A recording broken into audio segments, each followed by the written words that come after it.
How cruel is rugby? Romain NTAMACK out of the Rugby World Cup on home soil in France.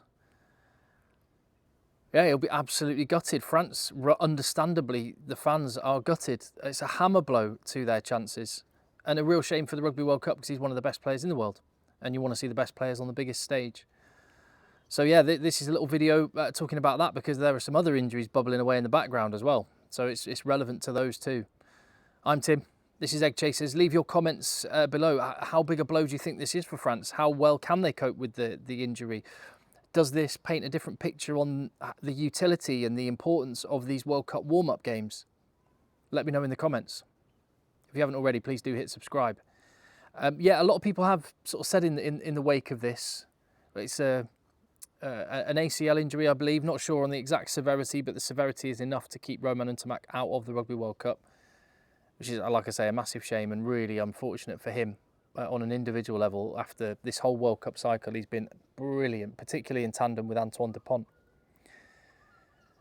And that face he was pulling on the bench in the second half of that Scotland game, that wasn't just his smoulder. He's got a brilliant smoulder on him, hasn't he? He knew. He wasn't just frustrated at the Scottish comeback, France letting the lead nearly slip. That was a man coming to terms with the fact that he was going to miss the World Cup. He knew. And a real shame. But on the bigger point of these World Cup warm-up games, some people have said, what's the point in it? And I can understand if you're Irish, perhaps, you might be thinking, thank goodness Johnny Sexton isn't playing until the Rugby World Cup, because this could happen to him. And then where would it leave Ireland, for example? And I get the point, but I disagree, I think. I think these are massively important games, and this is just rugby. This is why we love the game. The risk inherent in rugby is part of the reward of the sport. The risk is the reward, as a friend of mine recently coined the phrase. And so it's just a risk we run. And Romain NTAMACK isn't the first and won't be the last player to miss out on the Rugby World Cup this year. And many great players have done so in years gone by.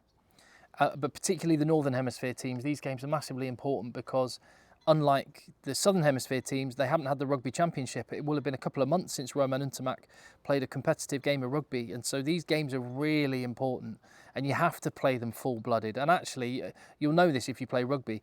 If you go into this not 100%, you're more likely to get injuries. And let's remember what the injury was. He just fell over and the injury was in the act of falling over. So this could have happened in training. It could have happened in any non-match situation. So it's just really, really unfortunate.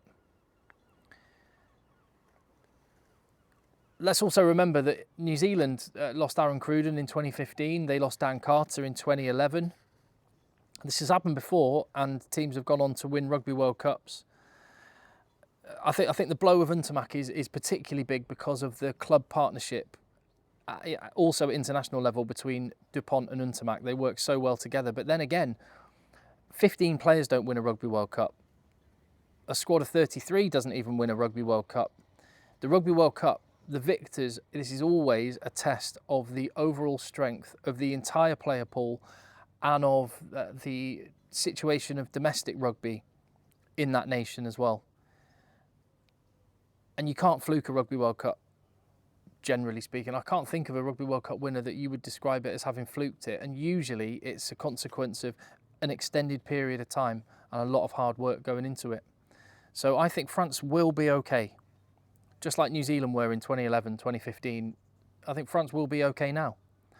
Because Antoine Hastoy and particularly Matthew Jalibert, he's the obvious next cab off the rank, are pretty much a like-for-like replacement. And in fact, go back a couple of months and the French press were full of stories about which 10 should play.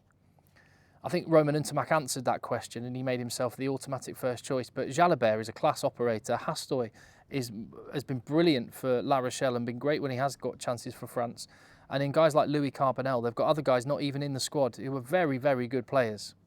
And what's more, there's the potential that Thomas Ramos could end up being 10. And again, he's got that club partnership with Antoine Dupont. And when NTAMACK doesn't play for Toulouse, quite often Thomas Ramos is the guy that steps in at 10.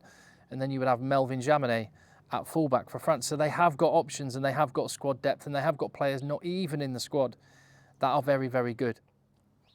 Unlike other countries, I was just thinking, New Zealand, if Richie Mo'unga went down injured and was out, that would be a massive blow, but they could cope. with Beauden Barrett, with Damien McKenzie. Wouldn't be as good as Richie Mo'unga in that shirt, but they would cope. England, without Owen Farrell, would cope. George Ford, Marcus Smith. Other countries, not so much. South Africa, if Marnie Lebok goes down, they're in a big pickle. Ireland, if Johnny Sexton's out, bit of a head scratcher, that one. Australia, Carter Gordon, they're done pretty much. Quade Cooper would be back in, but he's not thought good enough to be in the 33-man squad. And Scotland, if Finn Russell goes down, they have other options, but nowhere near as good. France do have options that, whilst they're not Roman NTAMACK, they are very, very good. So they can cope, they will be okay, but this is a massive blow. And like I say, this will not be the first big injury that's kept a player out. We've already had Lacan Am. We've got Duhan van der Merwe for Scotland, who went off injured at the weekend. Cyril Bay for France went off injured. Owen Farrell might be out of the tournament due to ill discipline. For the prestige of the Rugby World Cup, you want the best players, but like I say, the Rugby World Cup is a test of more than just 15 guys out on a field. So really feeling for Roman NTAMACK, gutted for French fans. It's taken the shine ever such a tiny little bit off that game on September the 8th between France and New Zealand, but not a lot. In fact, hardly at all. It's still going to be a brilliant tournament, and wish Roman NTAMACK a speedy recovery. Leave your comments, and if you haven't already, hit subscribe. See, I'm still bringing you content while I'm on holiday with the family down in Devon, still making sure I pop out. Right, okay, full disclosure, still in my pyjamas, still in my slippers, but still bringing you rugby content. See you on the next one.